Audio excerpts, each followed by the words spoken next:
তাহলে আমরা বলছি অনুরোধ করে আহ্বান করে মূল্যবান ভোটগুলো নষ্ট করবেন না, বাদরামি করবেন না। 26 তারিখে সেন্ট্রাল বাহিনী চলে যাবে, তারপরে আমাদের এই সেন্ট্রাল বাহিনীরা থাকবে।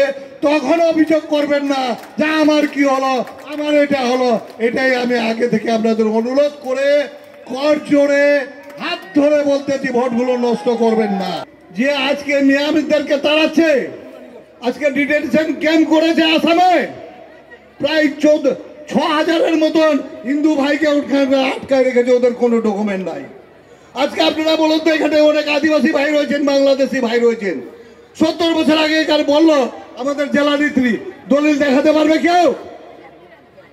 তাহলে আমাদেরকে আসামের মতন ভাগতে হবে, দোকানপাট ঘর বাড়ি ছেড়ে দিয়ে থাকতে দিবে না কাউকে। তারপরে ছোট জাত বড় জাত করে ব্রাহ্মণরাই থাকবে, আমাদের কাউকে থাকতে দিবে না।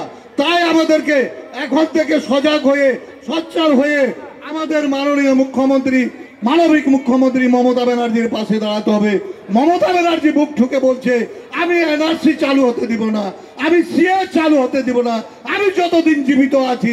আজকে যে লোকটা আমাদের জন্য জীবন নিয়ে বাজি খেলছে, তার পাশে তার সঙ্গে আমাদের কর্তব্য কিনা যে রুখে দাঁড়াতে হবে।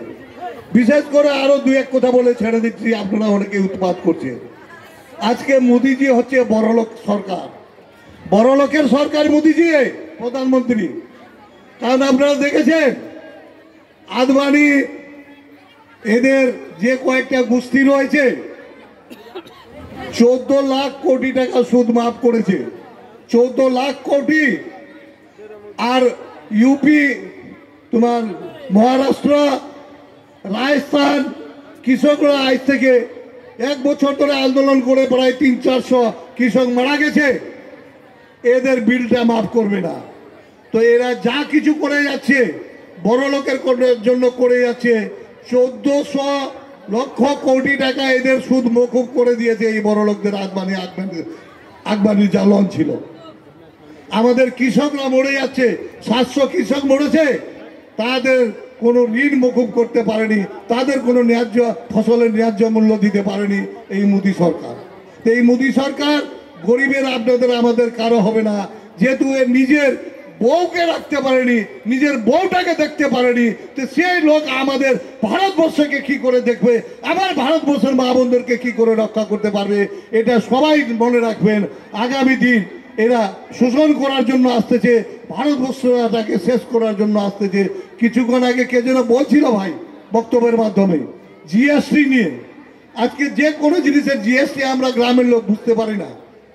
ট্যাক্স আদায় করে, যেমন চৌকিদাররা আমাদের মালপত্রের জিনিসের পঞ্চায়েত থেকে ট্যাক্স আদায় করে, তো সেই ধরনের মোদিজি ট্যাক্স আদায় করছে আপনার চাল, ধান, নুন, লবণ, মরিচ, পেঁয়াজ, এমনকি যে শ্মশানের কাপড়টা পর্যন্ত, রাস্তার কাপড়টা পর্যন্ত ট্যাক্স নিচ্ছে। এর আগে কংগ্রেস সরকার ছিল, এগুলোতে তো ট্যাক্স হয়নি, ট্যাক্স নেয়নি, জিএসটি চালু করেনি। তো এই গরিবের, ভালো গরিবের রক্ত শোষণ করছে কিনা ভাই? তা আমরা তাও বলছি মোদিজি মোদিজি মোদিজি। আরে নিজের মনের মধ্যে রামকে পূজা করো, ভগবানকে পূজা করো, আল্লাহকে পূজা করো। যে আমার বাড়িতে আল্লাহর ঘর আছে, সেটাতেই আমি মনে করবো যে এটাই আমার আজমির শরীফ, আমার এই মন্দিরটা আছে, এটাই আমার রামের মন্দির। যে আমার ঘরকে, সংসারকে ঠিক করে সহযোগিতা করে আমরা তারের সঙ্গে রয়েছি, সেই মানুষটি হচ্ছে আমাদের মাননীয় মুখ্যমন্ত্রী মমতা ব্যানার্জি। বিশেষ করে আপনাদের কাছে আমার অনুরোধ, আমরা দার্জিলিং পার্লামেন্টের দিক নির্ণয়ের মতন যা থেকে চপড়া থাকে, এক বাক্যে আমরা জোর গলায় বলতে পারি যে চপড়া আমরা 60টা বিধানসভার থেকে দ্বিগুণ ভোট দিয়েছি, আমরা এক একটা বিধানসভা থেকে দ্বিগুণ ভোট দিয়েছি, যা থেকে এটা লড়াইটা আমাদের চলে। এখন থেকে বড় মিটিং না হোক, টলাবাড়ি, বুথবাড়ি, আজকেও আরো এই ধরনের মিটিং দোলুয়াতে একটা চলছে, আপনাদের ওই আদিবাসী সহকারী সভাধিপতিটা রয়েছে, একটা বোধহয় এতে কামারগঞ্জে রয়েছে। এই ধরনের আজকে চপড়ায় 3টা মিটিং হচ্ছে, ডেলি এই ধরনের মিটিং আমরা করে যাচ্ছি অঞ্চলবাড়ি পর্যন্ত। কিন্তু আমাদের সেক্টর যেগুলো অঞ্চলে দায়িত্ব রয়েছে, আপনারা মনে রাখবেন যে মেম্বারের ভোট ডাউন যাবে, তারপরে ওই মেম্বার থাকতে পারবে কি না পারবে, ওই মেম্বারকে মাইনাস করে দিয়ে কিন্তু আমরা নেতাদের দিয়ে কাজ করাবো। যে প্রধানের এরিয়া, যে পঞ্চায়েত সমিতি বাড়ি যাদেরকে দায়িত্ব দেওয়া হয়েছে 3 জন 4 জন করে, তাদের পঞ্চায়েত সমিতি বাড়ি যদি রেজাল্ট খারাপ হয়, ওই লিড দিলাম শুধু না, কারণ আমরা আনকন্টেস্ট জিতেছি, একটাও বিরোধী নেই। তো সেখানে আমি 10% ছেড়ে দিলাম।